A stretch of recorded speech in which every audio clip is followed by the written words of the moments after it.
Decode of Pricing and Scope Creep. I'm Smith. I'm from Special Counsel EQ. I'm going to be facilitating today's call, and I'm joined here in studio by Chris Wasserman, the Vice President of Client Solutions here at Special Counsel EQ. Chris, if you just take a second, tell everybody who you are, what your role is here, and how it relates to today's discussion. Sure. Chris Wasserman, as you said, VP of Client Solutions, which at the end of the day I think is just a fancy title they gave me. By trade, I've been an eDiscovery project manager for about 12 years. I'm the person responsible for overseeing the Client Solutions side of the house for the eDiscovery Services Division of Special Counsel, which we call EQ as the brand name.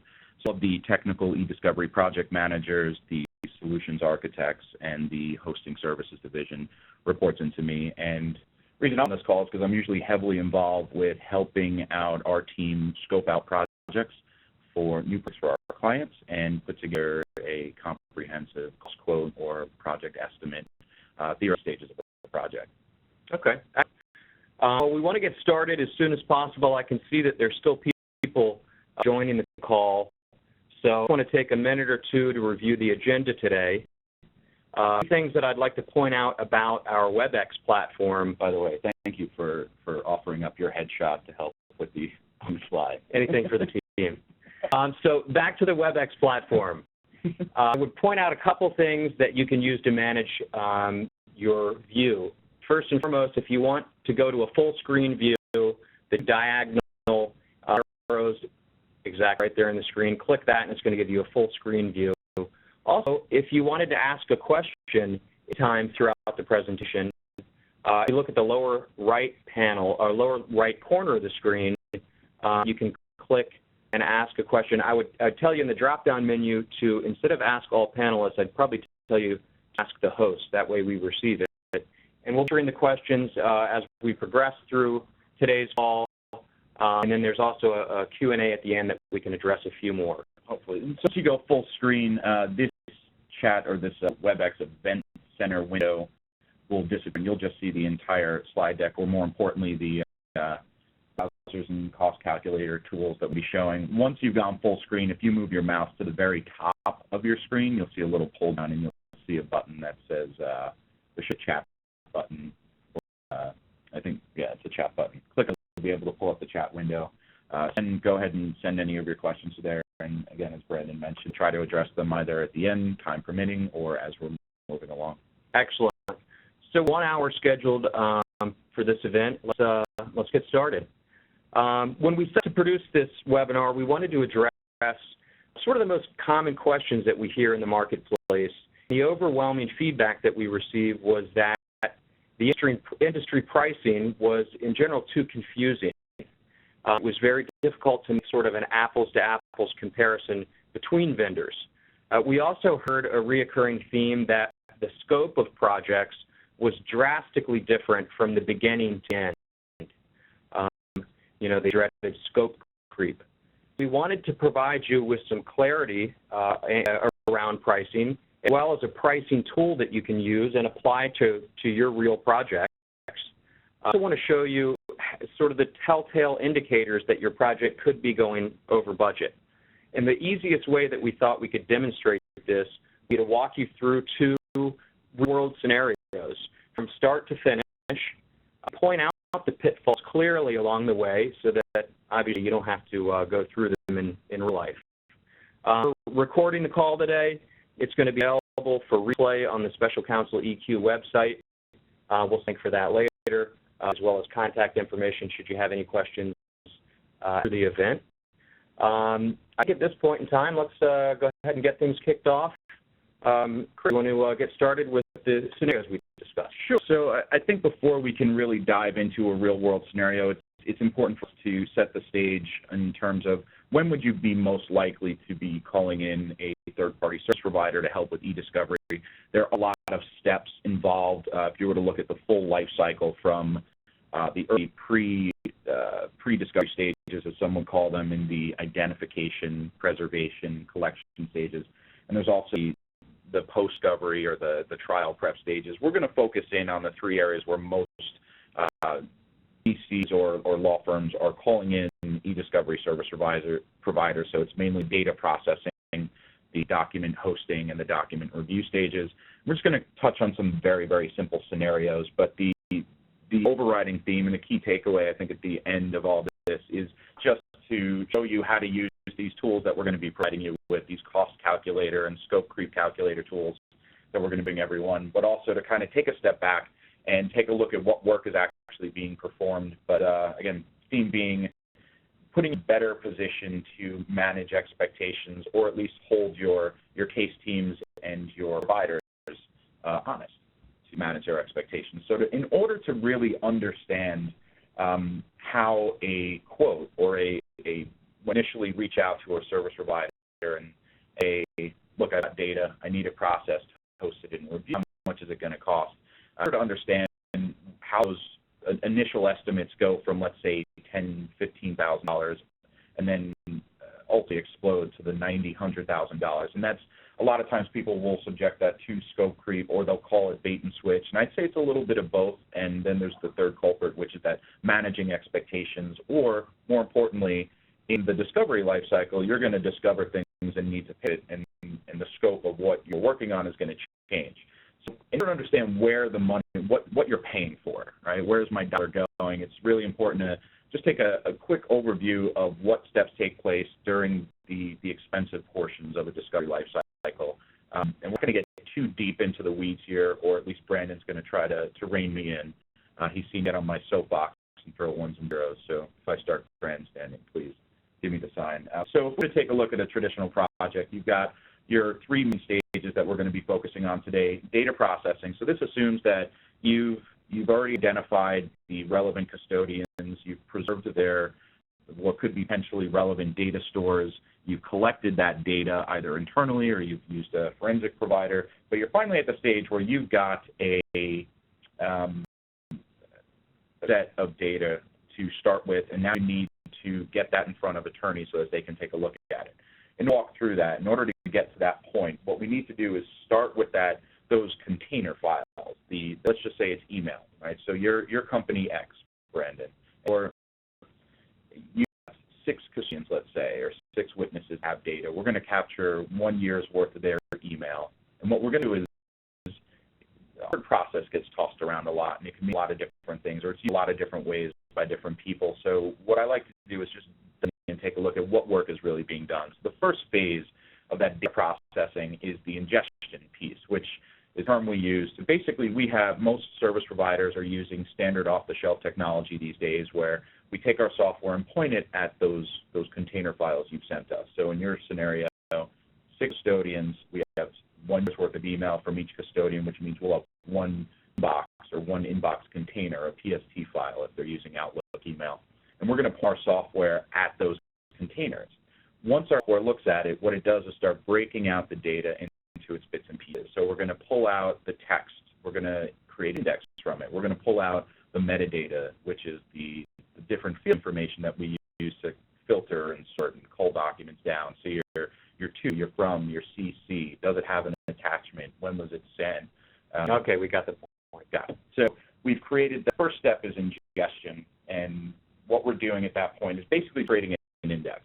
Reason for the index is because we want to run searches, and this is the culling phase.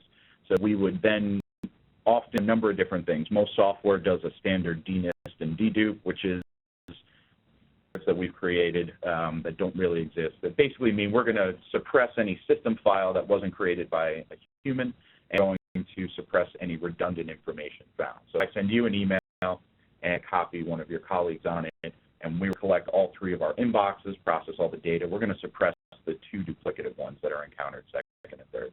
So fewer records are being promoted into the hosting environment.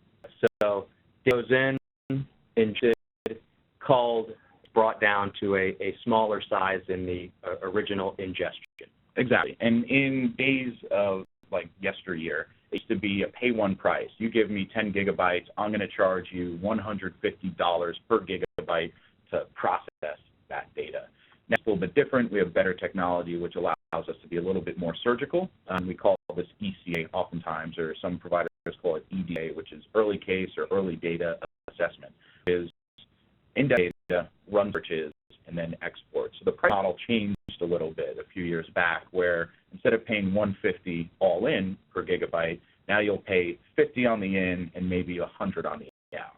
And what you would call the in-out model? In-out pricing model is pretty common vernacular or jargon that we use in the industry. Got it. So in the same scenario, we have 12 gigabytes. We'll ingest it, right, index it. So we'll charge you a low rate up front for the indexing. We'll apply some culling terms, and then let's say we chop it in half, get it down to 6 gigabytes. We'll pay $100 on the out, on the export. Once that has been exported, then it gets thrown into a hosting environment or a review platform, a special piece of software that is basically a database with a very user-friendly front that allows you to do all the things that you like to do as an attorney or a lit support professional, things that we used to do with paper back in the good old days, tag documents, flag them, leave notes on them. But the way hosting services are charged by providers is typically going to fall under the same model. Largely driven by how service providers are being charged by their software provider.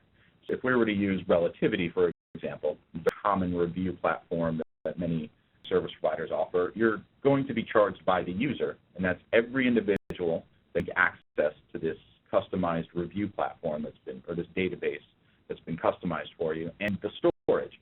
How many gigabytes were exported out of the processing and promoted into this hosting database? And what for that is obviously time. Each of these fees, the user fee, the storage fee, is charged on a monthly basis. So if you go 12 months, obviously take whatever that bill would be and multiply it by 12. And there you would get into the document review. Once the documents have been broken down, indexed, you've created a full base of them, you've got all your users trained up, logged in, you've got all the data loaded in, then start your review. And the key piece of information, doc review, it's very easy to get deep in the weeds because no two projects are alike. But at the core, the very basic tenet of what's going to drive your costs up or drive your costs down is the volume. How documents made its way to this stage? How many eyeballs need to be doing, and how fast can they get through these documents to complete whatever the purposes of the review? So if I'm understanding what you said,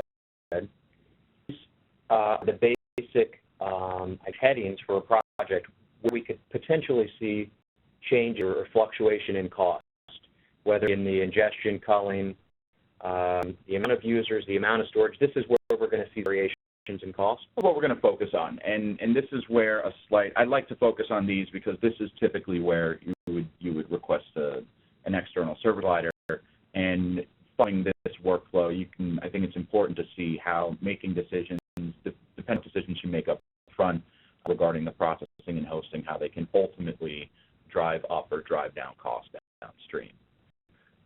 Okay, can we apply some numbers to this? Let's plug in. We've been talking about the same basic numbers. Let's stick with that. So your company X, you're suing company Y, and vice versa. So you're going to they're going to request of you to turn over information that pertains to a certain number of issues, and you're going to do the same to them. So you're going to go to your IT department, gather data, and you're going to start with that 12 gigabytes we were talking about. So let's assume that you're a custodian and you've got 5 colleagues that are also, put on hold, and you turn over data to the service provider, to your attorney. So 6 custodians, 1 year's worth of email, 2 gigabytes per custodian. At the end of the day, we started with a 12 gigabyte collection, and that's just raw email, all your email for that entire year. Do you think that's an average number? Is it customary that you see 2 per user when you're talking specifically about email? It's really, I would love to say there's a hard and fast rule as to how much data is created in email form per user per year. I mean, this is just a best guess. 2 year might be a little on the low side these days. That number keeps going up.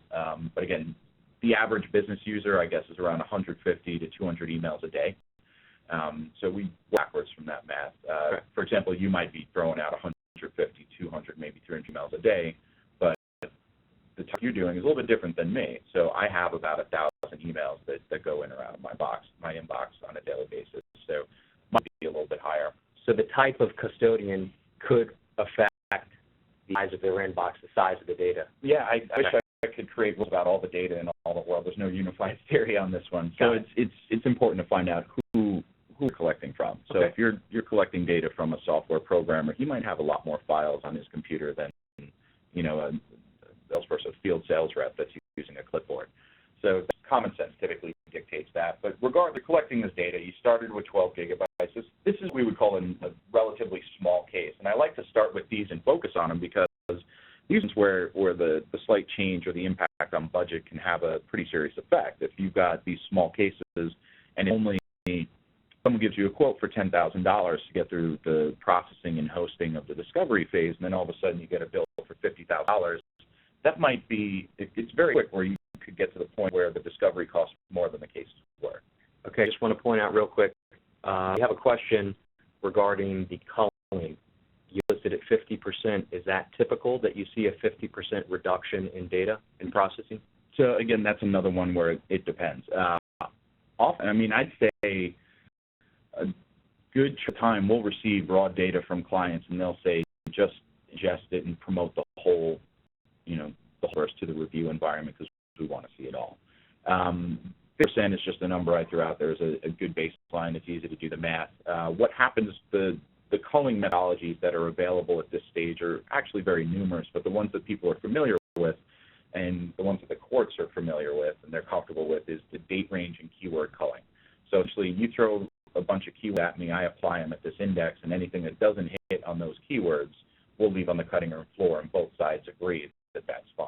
So if you give me a very broad list, or if you give me 3 keywords to search for, right, and one of them's legal, it's going to pull back a lot of the documents. If you give me the company name, going to, you only use the company name, you're going to pull back a lot of documents that otherwise wouldn't necessarily be involved. So the culling methodology. Is everybody having, or is anybody having any issues with the audio? I do see a person that wrote in. Yeah, we have someone in the chat box saying that there's no audio, only video. 1 second.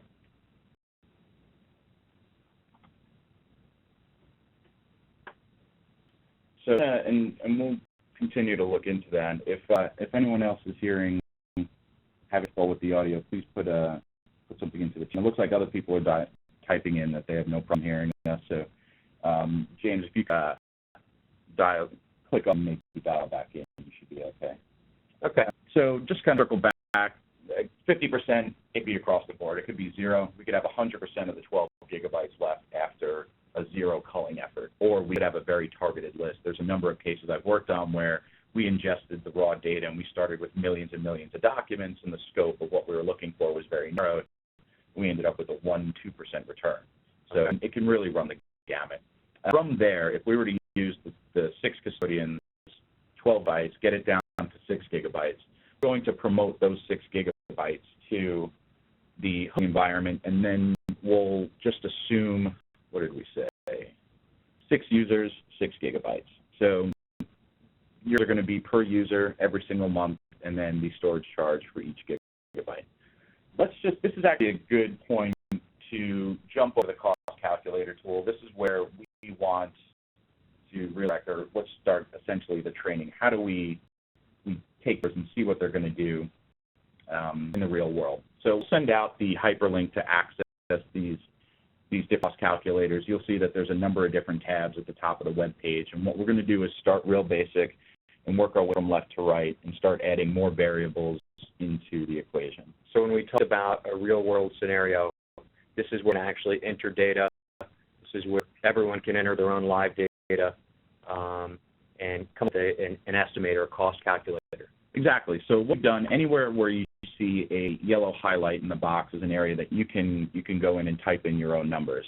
So this is your variables up front that we were talking about, and then you plug in your own pricing. I'm just using some very basic pricing here, round numbers. This might be on the low end of the scale depending on what type of, which provider you're talking to, but these are really just arbitrary numbers. Go in and plug in your own information to get a sense. And you'll see that it totals everything up for you. It breaks out each phase that we were touching on before and gives you a total. And this is often what you'll receive from a service provider, something that looks similar to this in the early stages. You'll be up and say, Chris, I've got 12 gigabytes of data. I need to process and host it. How much is that going to cost? And also, I'll start asking some questions to see if I can get more info, but oftentimes you may not have that much information in the early stages. You can say, I haven't even looked at the data. I don't know what's in there. We know what we're going to find. Tell me a little bit about what the case is about. From there, you can start determining if you have keyword searches, if there's a date range, I might be able to narrow down this number. So if you tell me it's a very narrow scope, we're looking for any communications between these 6 colleagues and someone who was fired, or maybe very few communications between those 6 colleagues, and this number can come down drastically. So looking at here, just from top to bottom, is everything that we plugged in before. So we've got 12 gigabytes that we started with. We're going to have 50% left after the culling effort. We're going to need 6 individuals to access the review platform. We're going to host data in the review platform for 12 months, and there's an extra line in here I like to throw in. It's total number of project management hours needed per month. Anytime you're using an external provider, an eDiscovery service provider, you're always going to have someone on a tech team, someone on a hosting team, you're going to have analysts, you're going to have project managers, people devote time to your project. Depending on how hands-on they are with your project, how heavily you're leaning on them, whether it's consulting or general lit support services, there's a professional service hourly fee. Oftentimes you'll see this at law firms as well. They have lit support time, tech time. So I just kept these numbers very basic. And then I put in some simple pricing. So we were talking about data ingestion. We're starting with 12 gigs, right? We're going to ingest that at $50 a gig. We're going to count, and we're going to have 50% left. Once it comes out, we'll multiply that resulting 6 gigs by $100. So that's your data in. So you've got 12 gigs at $50, 50 each, that's your 600. And then you've got 6 gigs out, so that's your 600 there. So your total processing charge before you get into hosting is $1,200. So this is pretty cut and dry. It's designed to be that way. Oftentimes when providers are giving quotes for the first time, they don't want to overcomplicate the quote with 2 variables because you'll be like, I have no idea what I'm looking at, or I don't understand it, and it'll scare people off. So this is pretty common of what you'll see in the early stages of scoping out a project. So where do we start to run into issues? So very common, at least on the processing side. So some common scenarios are, let's grab everything. So you have those 6 custodians, and instead of targeting your collection, which is usually the James finally got his audio. Welcome back, sir. You're starting out in a project. I usually, anytime you can talk to an eDiscovery practitioner or a professional that's been doing it for a long time, if this is your first eDiscovery foray into the eDiscovery realm, definitely consult someone, because targeting your collections, it can be a very valuable tool. The less that goes out from the corporate firewall, the less that gets put on top. Send eDiscovery provider, the less they can charge you. So common scenario, and this is, again, we said a small case, 6 custodians, 1 year's worth of email. Common scenario would be Greenbox, and all 6 of these colleagues or employees may have been working at the company for 10 years. So you're taking this number, and it's closer to 120. Obviously, I mean, this is basic math. This is no, this is not advanced quantum physics just yet. Obviously, your number, you go up by go to 120 gigs from 12 gigs, your bill's going to go to $36,000. More common than over-collecting is not leveraging the culling tools or the culling methodologies that are available in software that virtually every service provider offers. So oftentimes we'll be left with maybe 90% after culling, because all we're doing is suppressing dupes and running date range, keywords, clustering emails, or doing other things, right? Identifying communication pairings and identifying just the rich documents or the key documents and floating those to the top.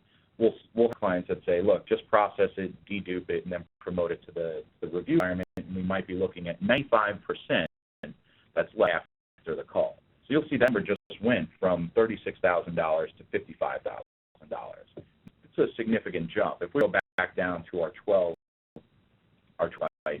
project where we had a 50% call, we'll see a tab over from each of these numbers update automatically. We started at $13,000, but if we zero culling and just put everything into the review environment, you would see, let me tab over here, that there's up from 13,000 to 15,000 very, very quickly. So what may not seem like a lot on these small projects, it's that difference of $2,000 could be like, why am I wasting my time doing this? Let's just settle.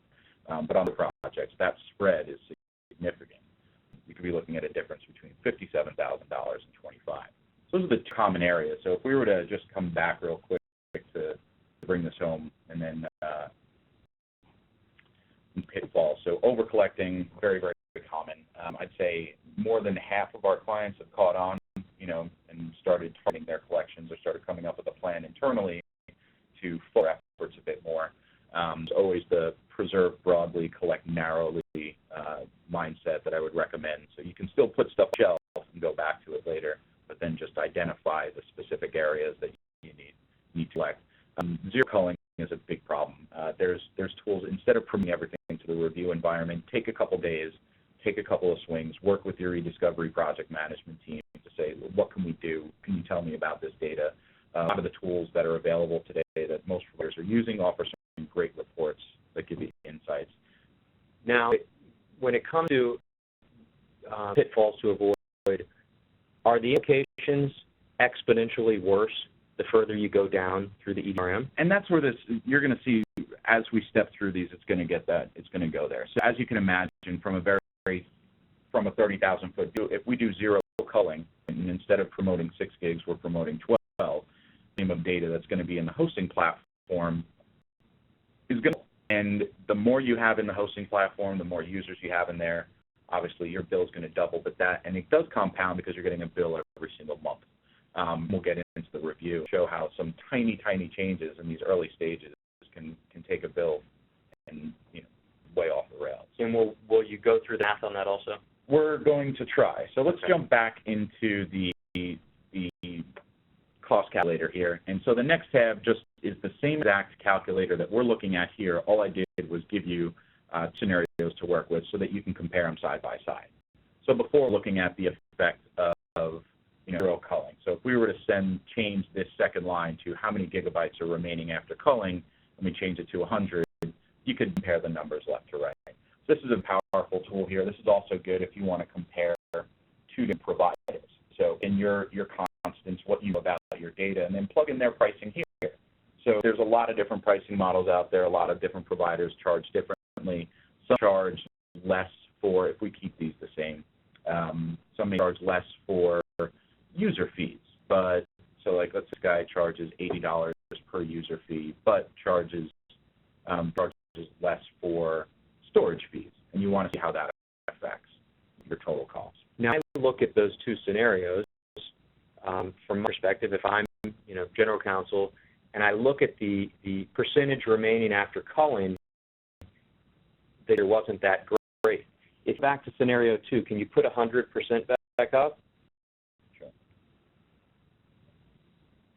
So we're really not talking about a lot of money. So you're going to impact the project that much downstream? So again, this is a smaller project. I'd say the average project these days, if you're dealing with 12 gigabytes, sometimes your outside counsel, your law firm will have some technology in-house, and they can handle the smaller stuff.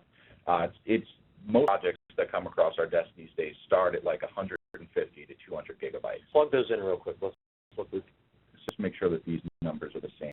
So I was tinkering with these a little bit, just that we have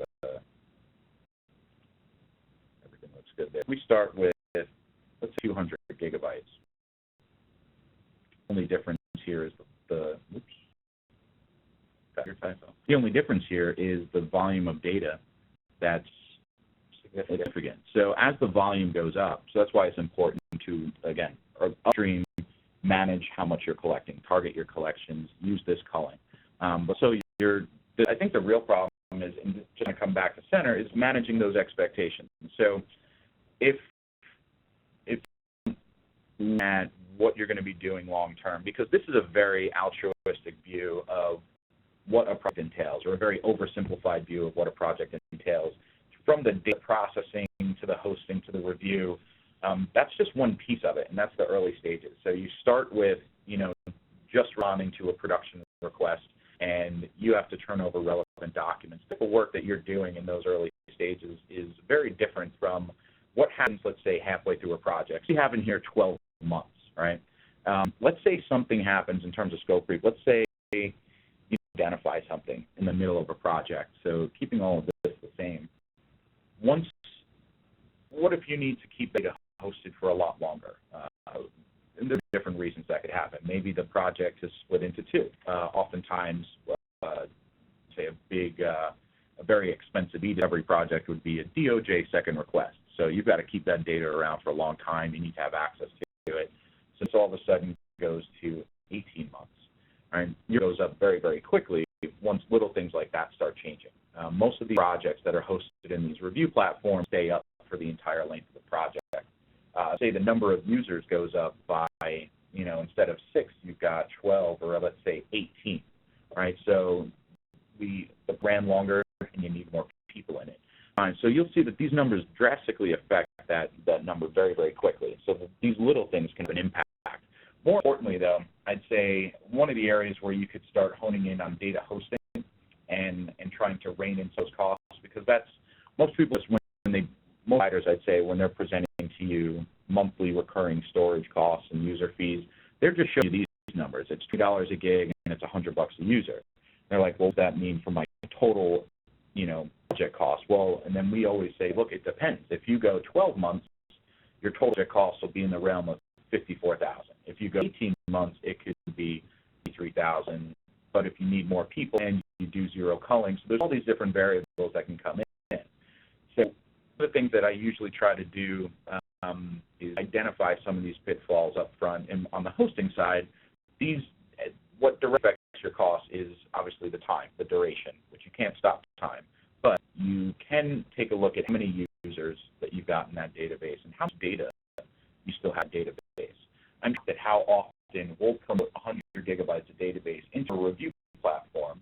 People will start into it looking at the data, and boom, you find a 20 gigabyte folder of just spam mail that someone was hanging on to. We see a lot when collecting Gmail accounts. It's like, how did this, let's call it out. No one looked at this up front, got promoted to the hosting environment. So you now have 100 gigabytes being promoted to a review environment, so you assume you're going to need 10 people to look at it, but then 2, 3, 4, 5 days in, you identify 20 gigs that got promoted or just junk. And then what happens is you tag them as not relevant and move on, and you still have those 10 user accounts. How about tag those 20 gigs that will never have anything to do with this case, reach out to your hosting provider and say, hey, we didn't catch this in the early call, can you pull these out of the database? Now, whose responsibility is it to identify and bring the team up to speed with that? So I'd say it's a collective responsibility. Whoever's the attorney that's overseeing the eDiscovery portion of the case on the case team, right? So you've got, at the end of the day, the buck stops with the end client. The more involved the end client is in some of these decisions, the easier it'll be to, rein them in. But at the same time, your eDiscovery service provider, the project manager, should be alerting you to this is how much data you're hosting. This is how many users that you have active in this database, and this is that potentially could be removed because you'll never, ever need it in this case ever again. So say, if we were to come back to just to identify a couple areas where you can avoid common pitfalls, is that database bloat and the removing junk. So if you have users in there that don't need access anymore, reach out to your provider and deactivate them. You could always turn that on later, but you're receiving a monthly fee for those people access. There are a number of projects that I've seen where users have not accessed the database in 6 months, but you're still getting a bill. You could just say, look, I don't foresee myself using this. Can you turn back on later? Can you get me back in? Absolutely. So the bottom line is, if there are users that are inactive, you need to touch with your vendor. You need to have open lines of communication, and you need to let them know. Absolutely. And the more you tell your project manager, the more in communication you are with them about what it is that you're doing, your plan, they could even see some of these things coming and say, well, it looks like you have 10 users right now, 100 gigabytes in this database. Based on what you're telling me, it sounds like these 20 gigabytes you're never going to need to look at ever again. You can make a case for leaving those on the cutting room floor. And these 6 users that we added 2 months ago, it sounds like they're getting moved off to another project because the volume's coming down. So again, it all comes back to managing those expectations, but more importantly, coming back to center, I'd say, and take a look at your numbers. Once you've done the data processing and once you've hosted the documents in the platform, I think it's important to throw your numbers back into a calculator like this to see if they still match up with what you started with. And that's one of the ways that you can kind of prevent slope creep. But let's take probably a more realistic scenario. And I said this is a bit of an altruistic view of what you're looking at is because this assumes that everything's going to remain constant throughout the course of the 12 months that you're hosting that data. This next calculator is a bit more complex. Really what it is we've created two calculators, before scope creep, after. So this is the same thing that we saw on the previous page here. Our 12 gigabytes, culled out 50%, 6 users, we'll need it for 12 months, 2 hours a month for PM time. The pricing is all the same, and the same thing that we saw at the beginning, $13,000 for the 12 gigabyte project. One of the things that we've done here, I'm just going to scroll down a little bit here. I don't want to get anyone seasick. What we're looking at here is I've added a few extra lines to account for variables that might change midstream. I've gone in and gotten a little geeky in the middle here about how much is actually coming out from DNIS, deduping, date range filters, how much the index.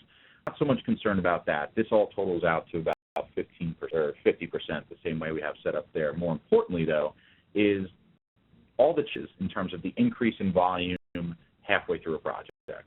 So the 12 months, essentially divided it by 2 and this project in half. And the scenario that I'm basically accounting for is you start 12 gigabytes, you process them, cull them down, you're down to your 6, you promote them to a review environment, you've got 6 users in there reviewing, you produce, you're good. 6 in, that's done, but now you receive a production from the other side. And let's just say the production from the other side is half, 50% of what you sent them, right? You're receiving 3 gigabytes back. That's added to your hosting environment. And the type of work that you're doing on a received production is very different than what you're doing to create a production and go to the other side. The production creation process is usually identifying relevant documents and privileged documents, weeding out the junk, identifying non-relevant, just to the demands of the discovery request. And that's, again, oversimplification, but typically the work is a bit easier up front. Know your client's documents, you know what you're looking for, you can provide some honed-in direction. When you need documents from the other side, you're doing for a very different purpose. You're identifying issues, you're pairing documents with claims that have been made, you're doing your fact-finding, and this is where it's more of a substantive review. So the amount of time that you spend looking at these documents is going to increase. The precision at which you look at these documents, the decisions they're making about these documents when you encounter them, you're not just saying relevant or privileged. By virtue of the fact that they produce to you, everything should be relevant. So what you're saying is the rate of review is going to vary depending on the content of the documents. I'm saying the volume of the number of people that you need is going to increase. So that's what this next line is. So the increase in user count, because we're just looking at processing and hosting right now, and more so the hosting, because you're going to receive a process data set from the side, but you're going to receive a production set that's 50% the size of what you sent them. Now, depending on if you're the plaintiff or the defendant and the scope of the case, this can change drastically. You could receive something 1,000% larger than what you sent them. But again, for the purposes of being this simple, let's assume you sent them 6 gigabytes. They're going to send you 3. That 3 is going to get added to your database. Now, you need 3 times as many people to go through that because of the precision that you're going to be looking at these documents with. And if you have 3 times as many people, you're going to need 3 times as much assistance from a technical PM. So basically, it's just kind of long-winded, but at the end of the day, we plugged in all the formulas and we calculated what a real project would look like if it follows that scenario. And I wouldn't say that's scope creep. That's a traditional civil lit case where both sides have a duty to produce to the other side. So this is really just general budgeting, what you can typically expect at a project. Absolutely. And these are the questions that nobody asks, is what happens halfway through a project when I receive a production? Or what happens when I find out that there's 3 more custodians that we didn't identify up front? Right? How is that going to affect cost? And then no one really looks at that. And that's what this calculator is meant to show. So it totals thing up for you here as you add these numbers. So if, let's say, you received an equal size production, right, that these numbers update automatically for you.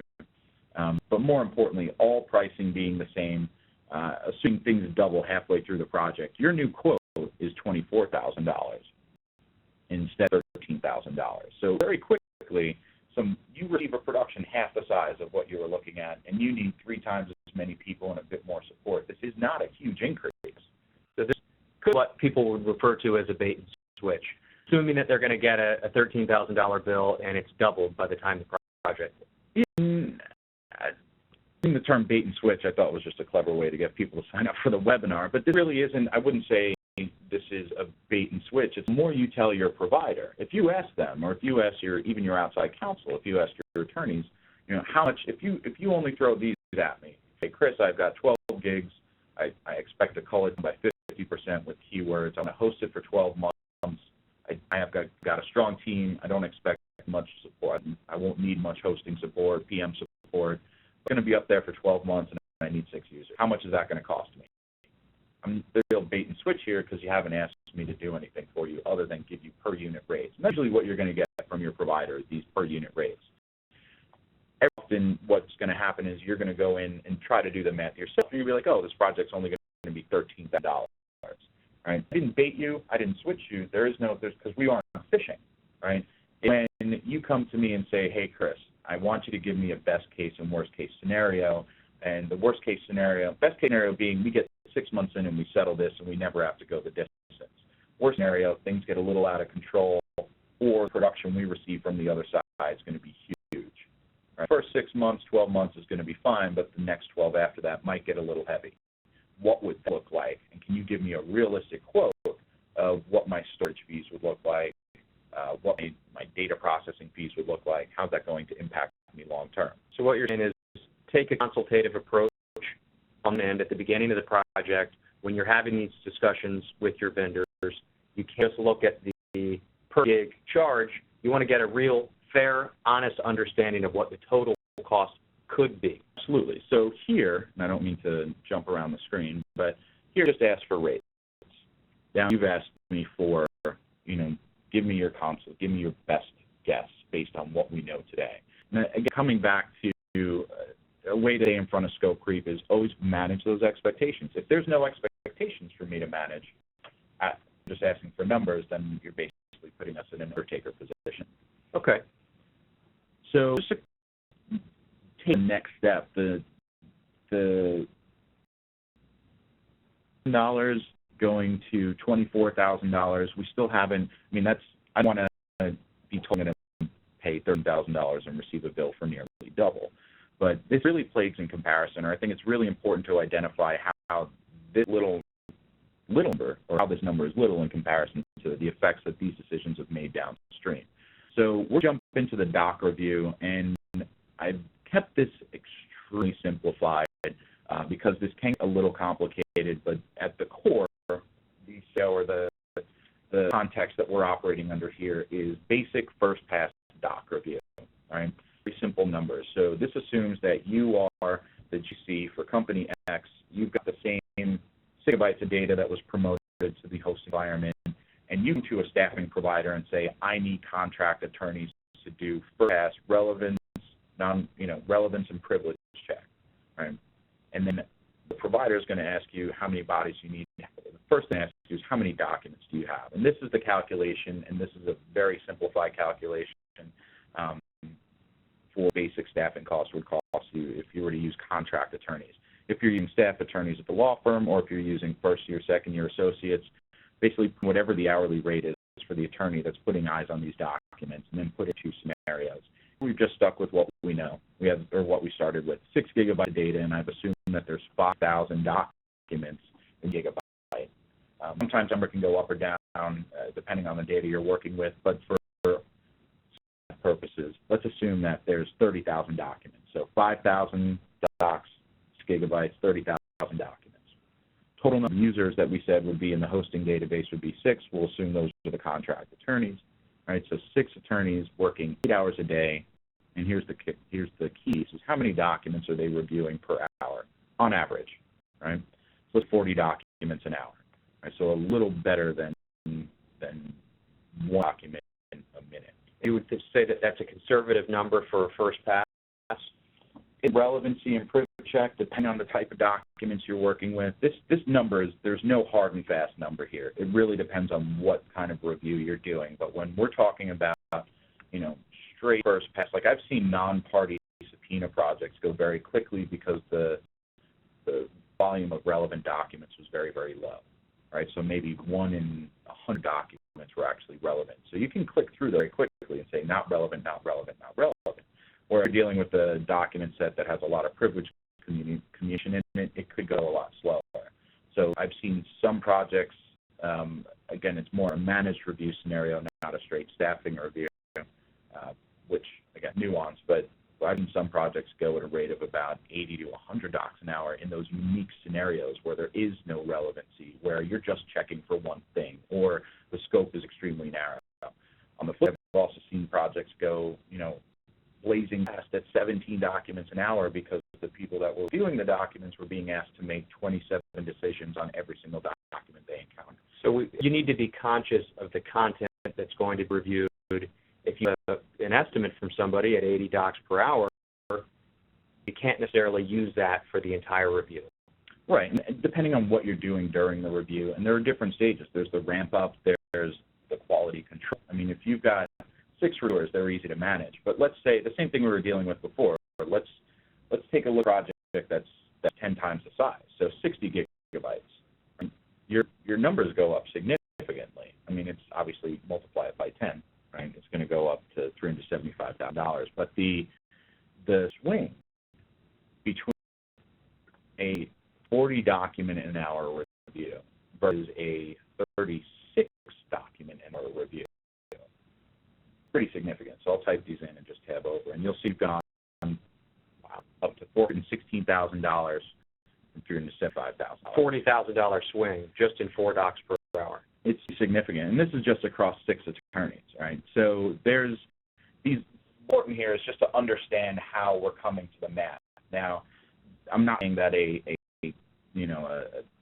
$300,000 or a 300,000 document review is going to cost you $416,000. There's way too many variables that need to get into this.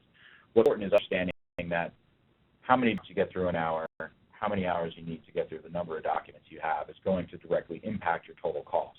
What I do is bring this back to where we started. So we had 6 gigs, or we started with 12 gigs, culled it down to 6, with the things that have changed, right? When we took a look at the previous scope creep calculator where 6 months in, something changed. If we keep all those numbers the same, so if I just jump back here and take a look at the results here, we were looking at $24,000, and this assumes that we started with the same 12, got culled down to 6, but then we received a 3 gigabyte production from the other side, had to throw our bodies at this, needed more support.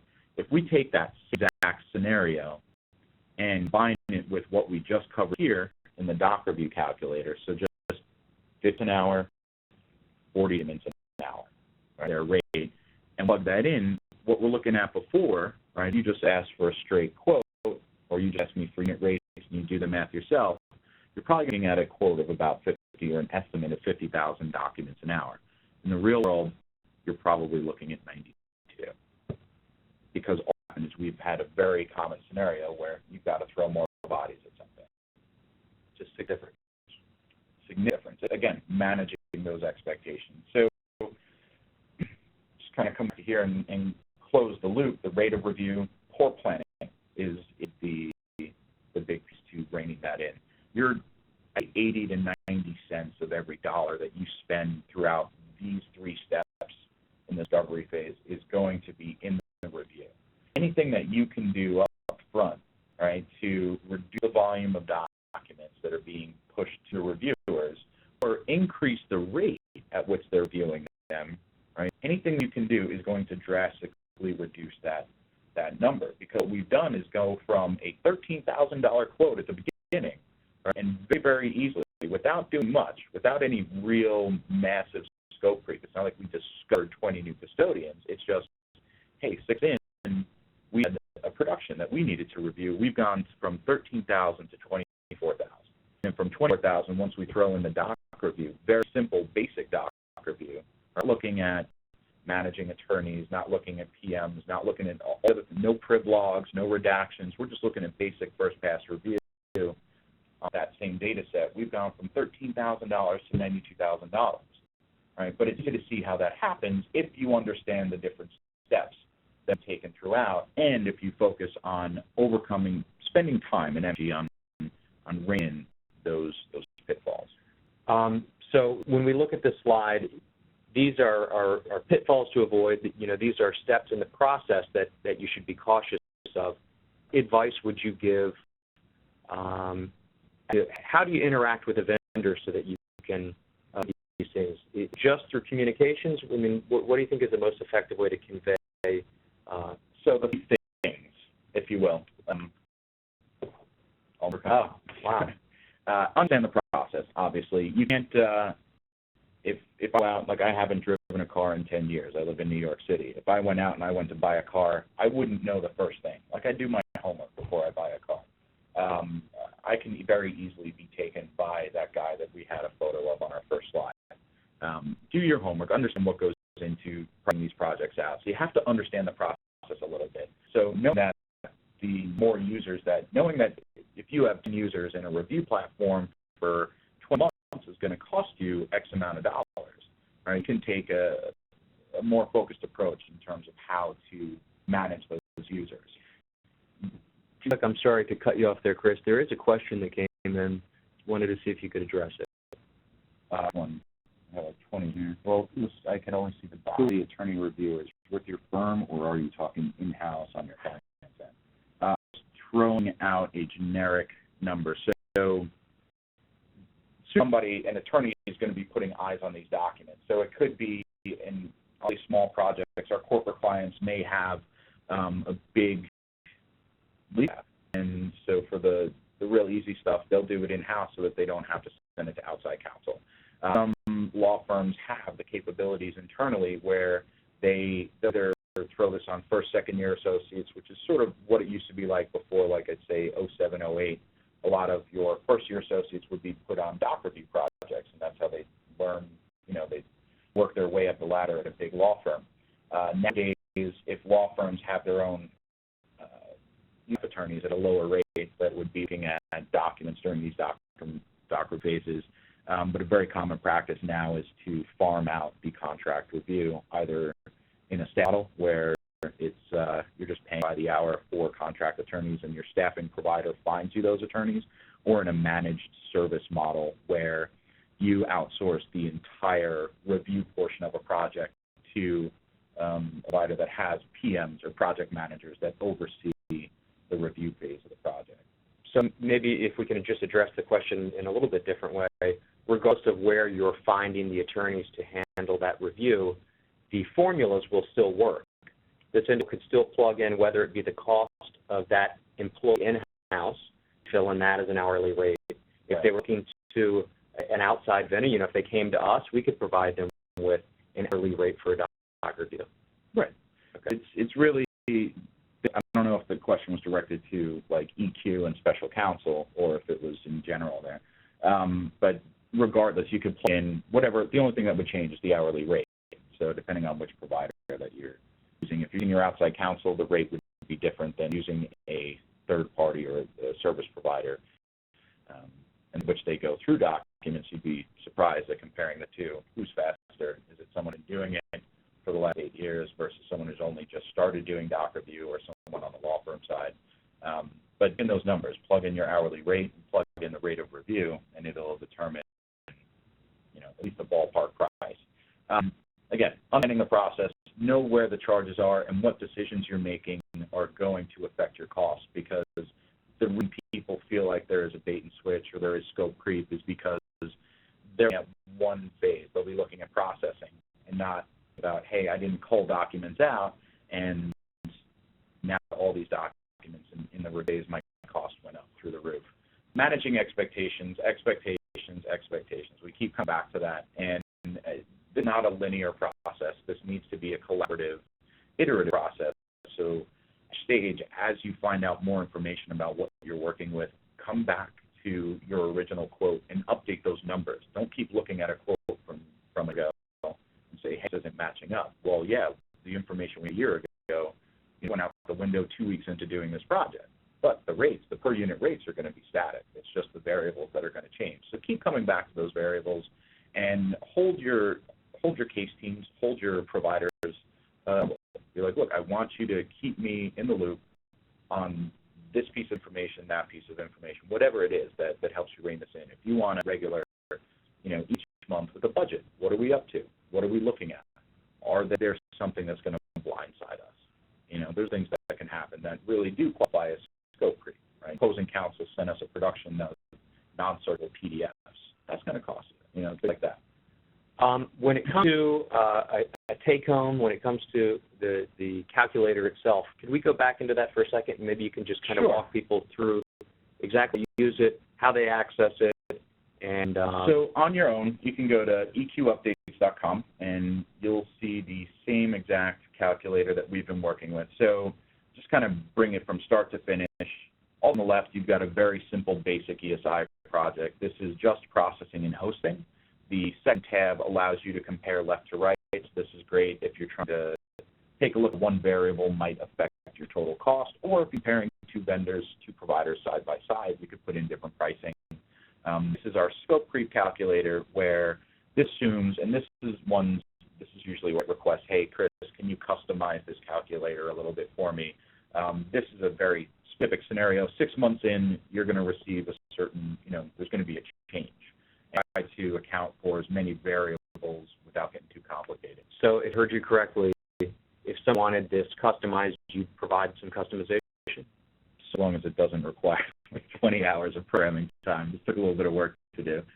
This can cover 80% of the scenarios that you'd run into, and there's enough variables to tinker with here that you can work backwards from this. At the end of the day, plug in all the numbers, and then if you want a copy of all the work that you did, go to the left tab, fill out the form, click submit, and an email and a report of all the numbers that you stored in there will be emailed to you directly. If you've ever got questions, you can always just email myself or the project management team at EQ, and we can step you through this again. projectmanagement@discovereq.com. Chris, I want to be respectful of everyone's time. We just have a few minutes left. If you have specific questions about the material that we presented today, I would direct you in two places. The first would be to the individual that sent you the invitation for this. Contact them, your contact at Special Counsel EQ. If you want to contact Chris directly, his email address is right there. But bottom line is, if you have questions, please reach out. We will be a resource, and all you have to do is pick up the phone or send us an email, and we'll be there. Thank you all for attending today. Again, if you have questions, let us know. I'm going to send a follow-up email with, if you, for some reason, wanted to go back and listen to the recording, you can do that. But his contact info will be in there. The calculator website address will be there. And until our next webinar, let me know if you have any other questions along the way. Thanks a lot. Thank you.